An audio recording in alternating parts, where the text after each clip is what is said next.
میں جماعت لے کر دارالعلوم دیوبند گیا. عرب حضرات کی جماعت تھی میرے ساتھ. مفتی محمد الحسن گنگوہی رحمۃ اللہ علیہ حیات تھے صدر مفتی. ہمارے حلقے میں آئے, عربوں سے ملاقاتیں کی, پھر بات شروع کی. پہلی بات یہی کی جو میں کہہ رہا ہوں, الدین کلہ ادب. یہاں سے بات شروع ہوئی. مفتی صاحب نے دین سارا کا سارا ادب کرنے کا نام ہے. ہمارے دین میں بے ادبی کی کوئی جگہ ہی نہیں ہے. وضو استنجے کے بھی آداب ہیں, وضو استنجے کے بھی آداب ہیں ہمارے یہاں. اللہ کا ادب, اس کے رسول کا ادب, اس کی کتاب کا ادب, مجلس کا ادب, مسجد کا ادب. اس لیے مفتی صاحب نے فرمایا کہ الدین کلہ ادب. بڑی فائدے کی بات ملی. علماء کی صحبت, علماء سے فائدہ اٹھانا, ان کے علوم سے, ان کے عمل سے ایسا نفع ملتا ہے جیسا زمین کو پانی سے نفع ملتا ہے. ہاں, کیونکہ علم تو وہی بتائیں گے اور عمل بھی وہی بتائیں گے.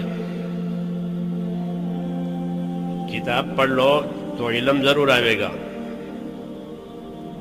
لیکن عمل کی جگہ خالی رہے گی. اس لیے اللہ کتاب بھی اتارتے ہیں اور رسول بھی بھیجتے ہیں, دونوں. کہ خالی کتاب ہی نہیں کہ معلومات ہو جائیں, لٹریچر ہو جائیں, ٹھیک ہے, اس کے ساتھ عمل کی شکل ہونی چاہیے.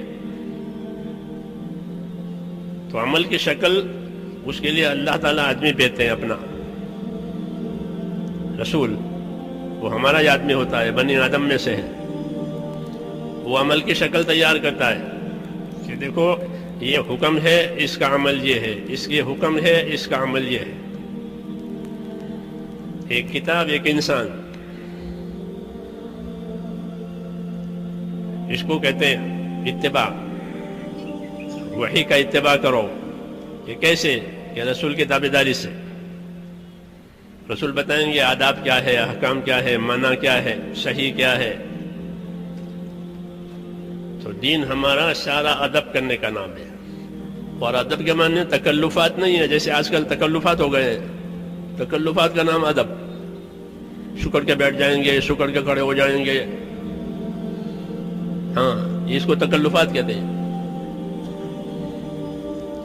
ادب تو تعظیم کرنے کا نام ہے, حکم کی تعظیم.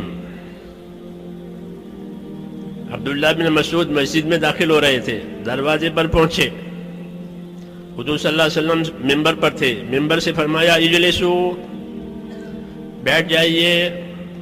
دروازے پر پہنچے تھے اور بیٹھ جائیے کان میں پڑا, وہیں بیٹھ گئے. کیوں؟ کہ حکم ہو گیا بیٹھ جائیے, اب چلنے کی جگہ نہیں ہے. دروازے پر بیٹھ گئے. حکم کی تعظیم ہے یہ. حضور صلی اللہ علیہ وسلم دیکھا کہ آدمی دروازے پر بیٹھ گیا ہے میری بات سن کر, تو آپ نے بلا لیا, عبداللہ آگے آ جاؤ. تو آگے آئے. حکم کی تعظیم. اور اس سے آگے ایک دفعہ ایسے ہی ممبر پر بیٹھ کے فرمایا بیٹھ جائیے. تو عبداللہ ابن رواحہ قریب کے محلے میں تھے. قریب مسجد نبی سے محلہ تھا, قریب بنو غنم کا محلہ کہلاتا تھا. مسجد کی دیواریں چھوٹی چھوٹی تھی, آواز باہر جاتی تھی. تو انہوں نے محلے میں آواز سنی بیٹھ جائیے, وہیں بیٹھ گئے. وہیں بیٹھ گئے. کیا بات ہوئی؟ کہ حکم آیا بیٹھ جائیے. اللہ کے حکموں کی تعظیم اور تعظیم سے اس پر عمل کرنا. تو وہیں بیٹھ گئے. لوگوں نے حضور سے عرض کیا کہ عبداللہ بن رواحہ بنو غنم میں تھے, آپ کی آواز سن کر وہیں بیٹھ گئے. آپ نے خوش ہو کر کے ان کو دعا دی کہ اللہ تعالیٰ ان کی اطاعت کی رغبت اور زیادہ کرے،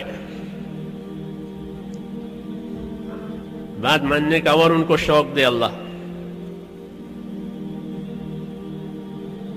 تو یہ ہمارا کام ہے میرے دوستو، یہ کوئی رسمی چیزیں نہیں ہیں، آداب ہے، احکام ہے، ذمہ داریاں ہیں،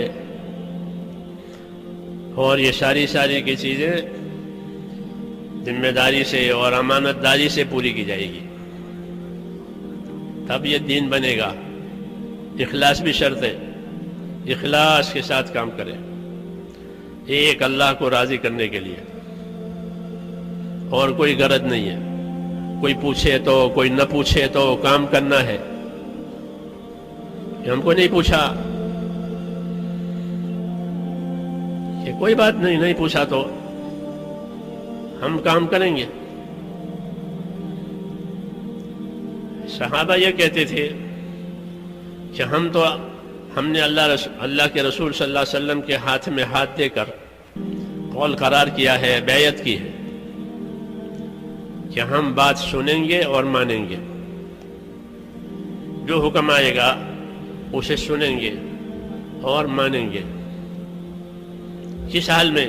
کہ ہر حال میں۔ اللہ غریب بنائیں گے تو بھی بات مانیں گے، اللہ مالدار بنائیں گے تو بھی بات مانیں گے، ہمارا جی چاہے گا اور کام بھی ملا تو بھی کام کریں گے اور بات مانیں گے، جی نہیں چاہتا تھا اور کام ذمے میں آیا کہ تو بھی کام کریں گے، بات مانیں گے۔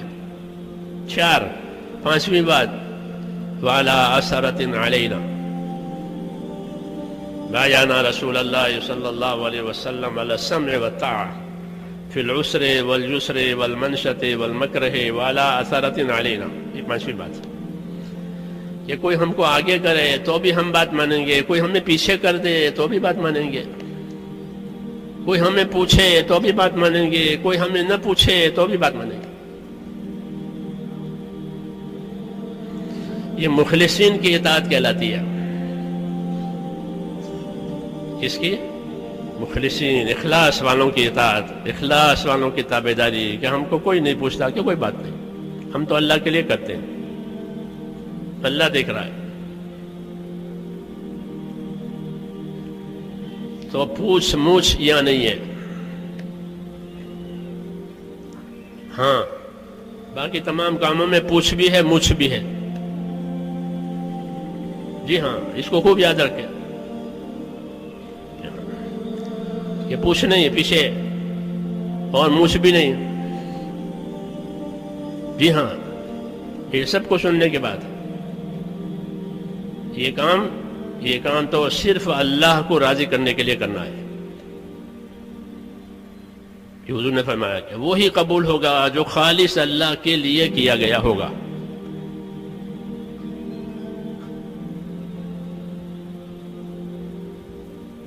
اس لیے صحابہ نے کہا کہ ان 5 صورتوں میں ہم بات مان کر کے رہیں گے، بس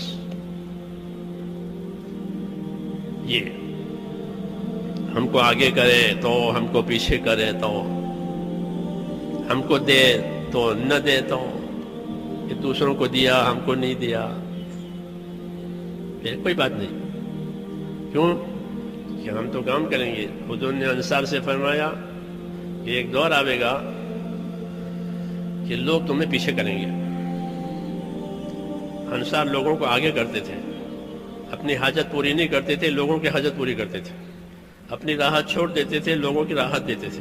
وَيُؤْثِرُونَ عَلَىٰ أَنفُسِهِمْ۔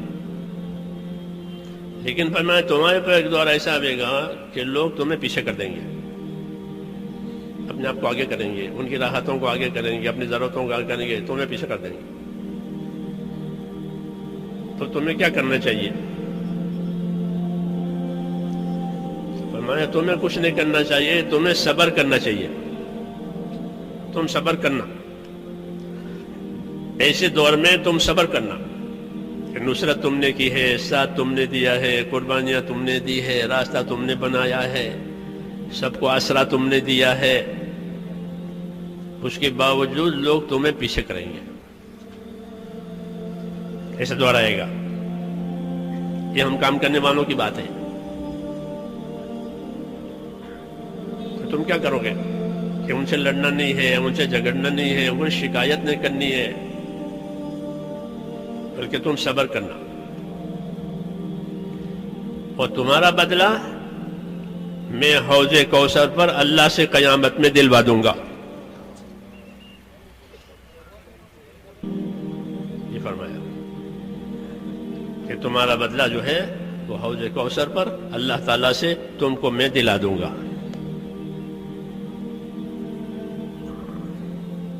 یہ ہدایتیں ہیں، بہت وزنی ہدایت ہے یہ، ہر کام کرنے والے کے لیے، ہر پرانے کے لیے، کہ وہ اپنے کام کا کوئی بدلہ نہ مانگے، کوئی اعزاز نہ مانگے، کوئی مقام نہ مانگے.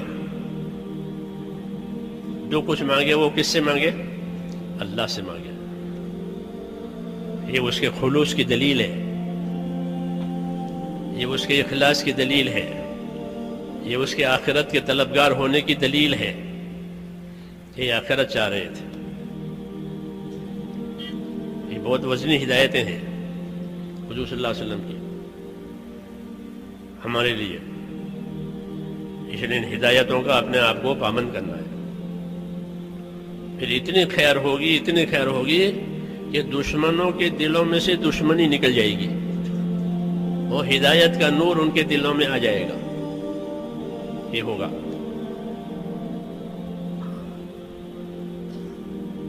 کیونکہ یہ کام ہے ہی صبر آزما، صبر کرنے کا کام ہے. یہ شوق پورا کرنے کا کام نہیں ہے. دین کے کام شوق پورا کرنے کے لیے نہیں ہوتے. شوق سے کام نہیں کیا جائے گا، فکر سے کام کیا جائے گا. جیسے قرض دار کو قرض کی فکر ہوتی ہے، میرا قرضہ ہے، مجھے دینا ہے، تاریخ آ گئی ہے، تو وہ فکر مند ہو جاتا ہے. اس کو نیند نہیں آتی،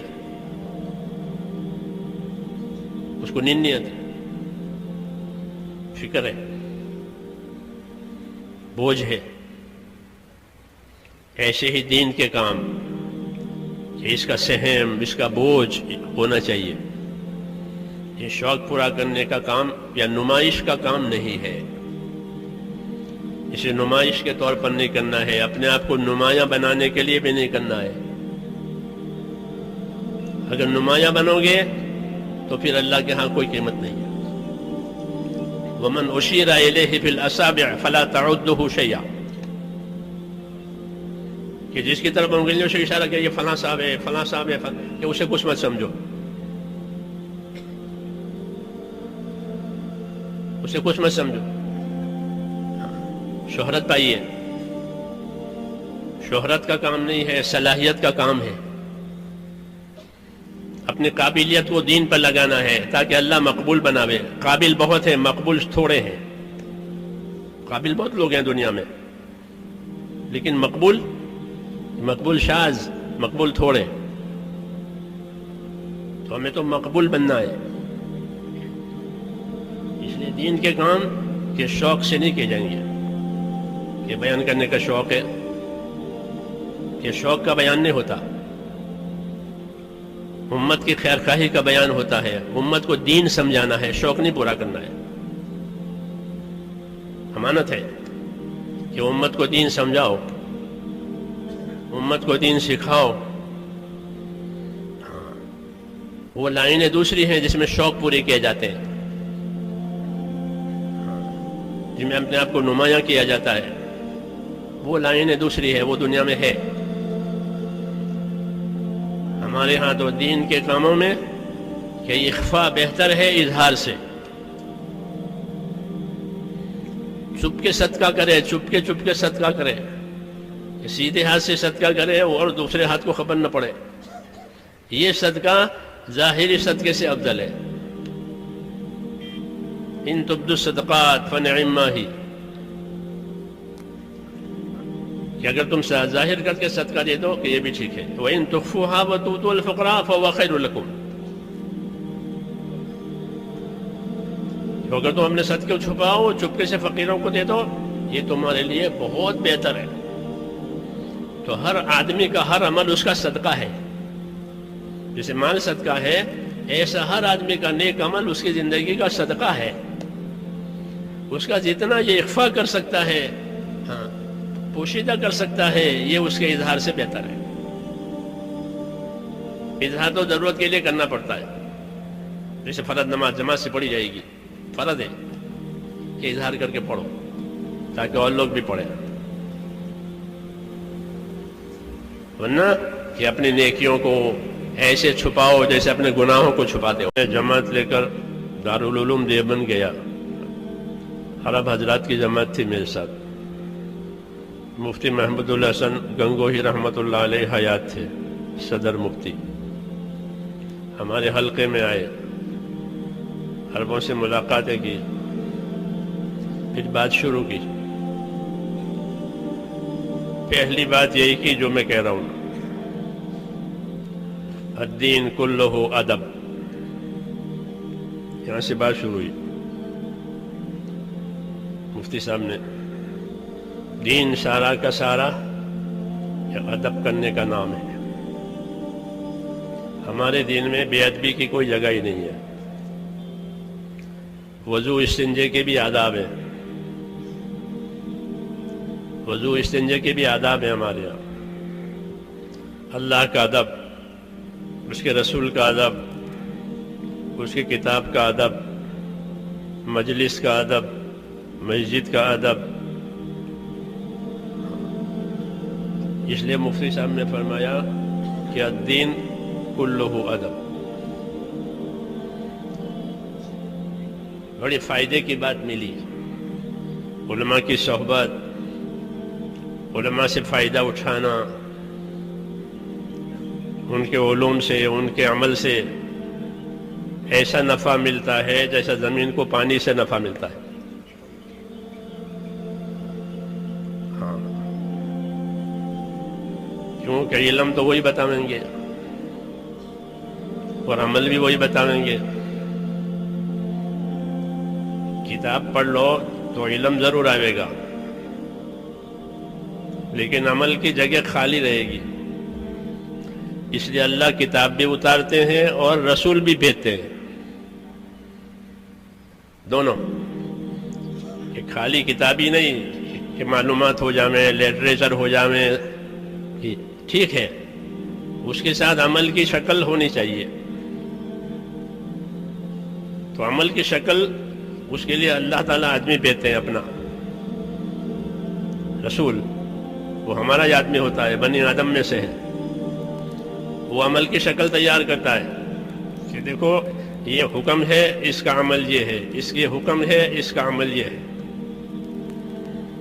ایک کتاب، ایک انسان، اس کو کہتے ہیں اتباع. وحی کا اتباع کرو. یہ کیسے؟ کہ رسول کی تابعداری سے. رسول بتائیں گے آداب کیا ہے، احکام کیا ہے، منع کیا ہے، صحیح کیا ہے. تو دین ہمارا سارا ادب کرنے کا نام ہے. اور ادب کے معنی تکلفات نہیں ہے جیسے آج کل تکلفات ہو گئے ہیں. تکلفات کا نام ادب. شکر کے بیٹھ جائیں گے، شکر کے کھڑے ہو جائیں گے، ہاں اس کو تکلفات کہتے ہیں. ادب تو تعظیم کرنے کا نام ہے، حکم کی تعظیم. عبداللہ بن مسعود مسجد میں داخل ہو رہے تھے، دروازے پر پہنچے، حضور صلی اللہ علیہ وسلم ممبر پر تھے. ممبر سے فرمایا اجلسو، بیٹھ جائیے. دروازے پر پہنچے تھے اور بیٹھ جائیے کان میں پڑا، وہیں بیٹھ گئے. کیوں؟ کہ حکم ہو گیا بیٹھ جائیے، اب چلنے کی جگہ نہیں ہے. دروازے پر بیٹھ گئے. حکم کی تعظیم ہے یہ. حضور صلی اللہ علیہ وسلم دیکھا کہ آدمی دروازے پر بیٹھ گیا ہے میری بات سن کر، تو آپ نے بلا لیا، عبداللہ آگے آ جاؤ. تو آگے آئے. حکم کی تعظیم.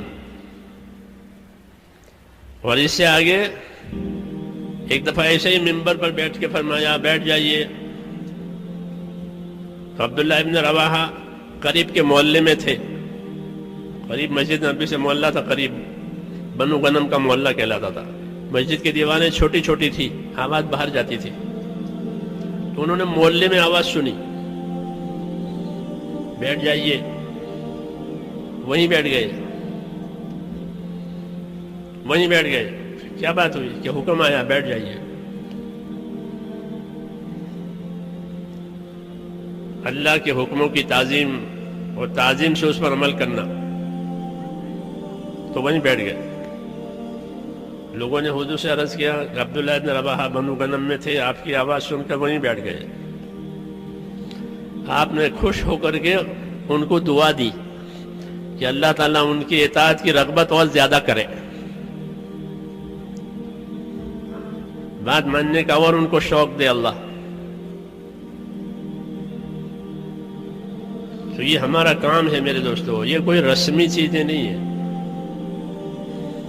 آداب ہے، احکام ہے، ذمہ داریاں ہیں، اور یہ ساری کی چیزیں ذمہ داری سے اور امانت داری سے پوری کی جائے گی، تب یہ دین بنے گا. اخلاص بھی شرط ہے، اخلاص کے ساتھ کام کریں، ایک اللہ کو راضی کرنے کے لیے، اور کوئی غرض نہیں ہے. کوئی پوچھے تو کوئی نہ پوچھے تو کام کرنا ہے. ہم کو نہیں پوچھا، یہ کوئی بات نہیں پوچھا تو ہم کام کریں گے. صحابہ یہ کہتے تھے کہ ہم نے اللہ کے رسول صلی اللہ علیہ وسلم کے ہاتھ میں ہاتھ دے کر قول قرار کیا ہے، بیعت کی ہے کہ ہم بات سنیں گے اور مانیں گے. جو حکم آئے گا اسے سنیں گے اور مانیں گے. کس حال میں؟ کہ ہر حال میں. اللہ غریب بنائیں گے تو بھی بات مانیں گے، اللہ مالدار بنائیں گے تو بھی بات مانیں گے. ہمارا جی چاہے گا اور کام بھی ملا تو بھی کام کریں گے اور بات مانیں گے. جی نہیں چاہتا تھا اور کام ذمے میں آیا کہ تو بھی کام کریں گے، بات مانیں گے. 4. 5ویں بات، وعلی اثرۃ علینا بایانا رسول اللہ صلی اللہ علیہ وسلم علی السمع والطاعہ فی العسر والیسر والمنشۃ والمکرہ وعلی اثرۃ علینا. یہ 5ویں بات کہ کوئی ہم کو آگے کرے تو بھی ہم بات مانیں گے، کوئی ہمیں پیچھے کر دے تو بھی بات مانیں گے، کوئی ہمیں پوچھے تو بھی بات مانیں گے، کوئی ہمیں نہ پوچھے تو بھی بات مانیں گے. یہ مخلصین کی اطاعت کہلاتی ہے. کس کی؟ مخلصین، اخلاص والوں کی اطاعت، اخلاص والوں کی تابعداری، کہ ہم کو کوئی نہیں پوچھتا کہ کوئی بات نہیں، ہم تو اللہ کے لیے کرتے ہیں، اللہ دیکھ رہا ہے. تو پوچھ موچھ یا نہیں ہے. ہاں باقی تمام کاموں میں پوچھ بھی ہے، موچھ بھی ہے. جی ہاں، اس کو خوب یاد رکھیں کہ پوچھ نہیں پیچھے اور موچھ بھی نہیں. جی ہاں، یہ سب کو سننے کے بعد یہ کام تو صرف اللہ کو راضی کرنے کے لیے کرنا ہے. کہ حضور نے فرمایا کہ وہی قبول ہوگا جو خالص اللہ کے لیے کیا گیا ہوگا.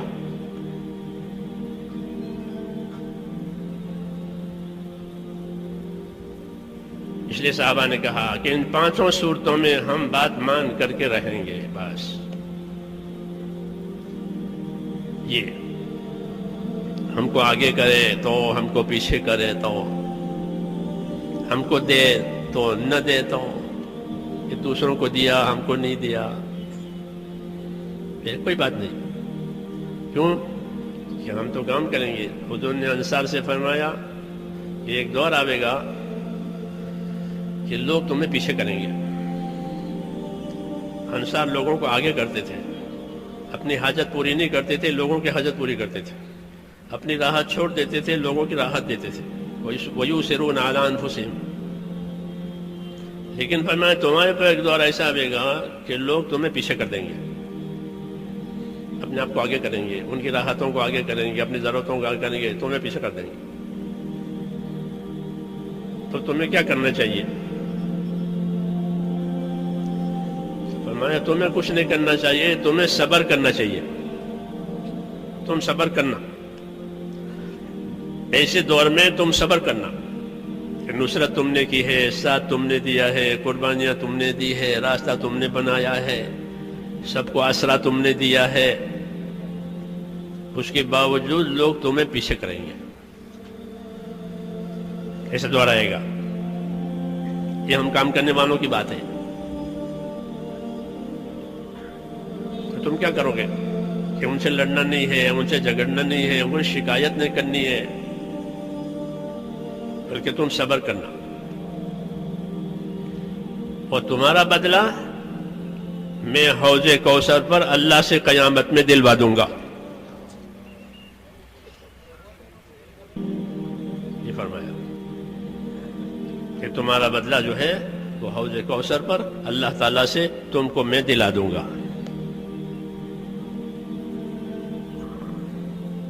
یہ ہدایتیں ہیں، بہت وزنی ہدایت ہے یہ، ہر کام کرنے والے کے لیے، ہر پرانے کے لیے، کہ وہ اپنے کام کا کوئی بدلہ نہ مانگے، کوئی اعزاز نہ مانگے، کوئی مقام نہ مانگے. جو کچھ مانگے وہ کس سے مانگے؟ اللہ سے مانگے. یہ اس کے خلوص کی دلیل ہے، یہ اس کے اخلاص کی دلیل ہے، یہ اس کے آخرت کے طلبگار ہونے کی دلیل ہے. یہ آخرت چاہ رہے تھے.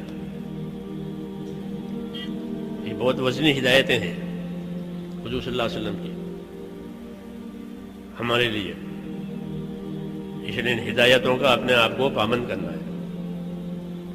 پھر اتنی خیر ہوگی، اتنی خیر ہوگی کہ دشمنوں کے دلوں میں سے دشمنی نکل جائے گی، اور ہدایت کا نور ان کے دلوں میں آ جائے گا. یہ ہوگا.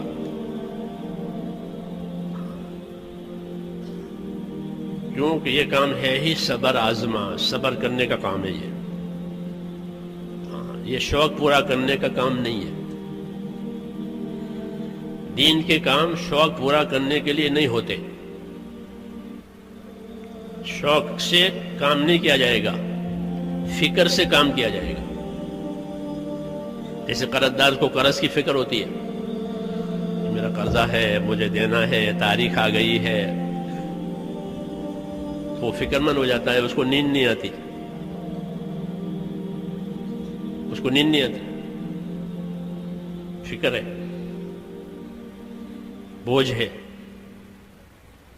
ایسے ہی دین کے کام کہ اس کا سہم، اس کا بوجھ ہونا چاہیے. یہ شوق پورا کرنے کا کام یا نمائش کا کام نہیں ہے. اسے نمائش کے طور پر نہیں کرنا ہے، اپنے آپ کو نمایاں بنانے کے لیے بھی نہیں کرنا ہے. اگر نمایاں بنو گے تو پھر اللہ کے ہاں کوئی قیمت نہیں ہے. وَمَنْ أُشِيرَ إِلَيْهِ فِي الْأَصَابِعِ فَلَا تَعُدُّهُ شَيْئًا، کہ جس کی طرف انگلیوں سے اشارہ کیا یہ فلاں صاحب ہے، فلاں صاحب ہے، کہ اسے کچھ مت سمجھو، اسے کچھ مت سمجھو. شہرت پائیے، شہرت کا کام نہیں ہے، صلاحیت کا کام ہے. اپنی قابلیت کو دین پر لگانا ہے تاکہ اللہ مقبول بناوے. قابل بہت ہیں، مقبول تھوڑے ہیں. قابل بہت لوگ ہیں دنیا میں، لیکن مقبول شاذ، مقبول تھوڑے. تو ہمیں تو مقبول بننا ہے. اس لیے دین کے کام کے شوق سے نہیں کیے جائیں گے. یہ بیان کرنے کا شوق ہے، یہ شوق کا بیان نہیں ہوتا. امت کی خیر خواہی کا بیان ہوتا ہے. امت کو دین سمجھانا ہے، شوق نہیں پورا کرنا ہے. امانت ہے کہ امت کو دین سمجھاؤ، امت کو دین سکھاؤ. وہ لائنیں دوسری ہیں جس میں شوق پورے کیے جاتے ہیں،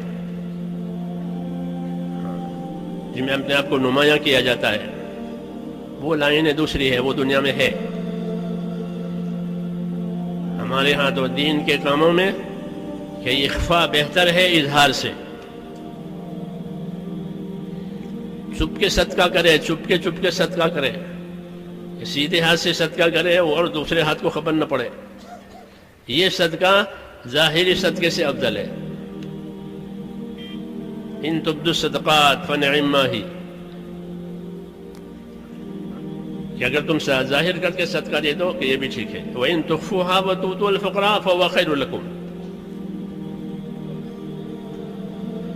اگر تم اپنے صدقے کو چھپاؤ، چپکے سے فقیروں کو دے دو، یہ تمہارے لیے بہت بہتر ہے.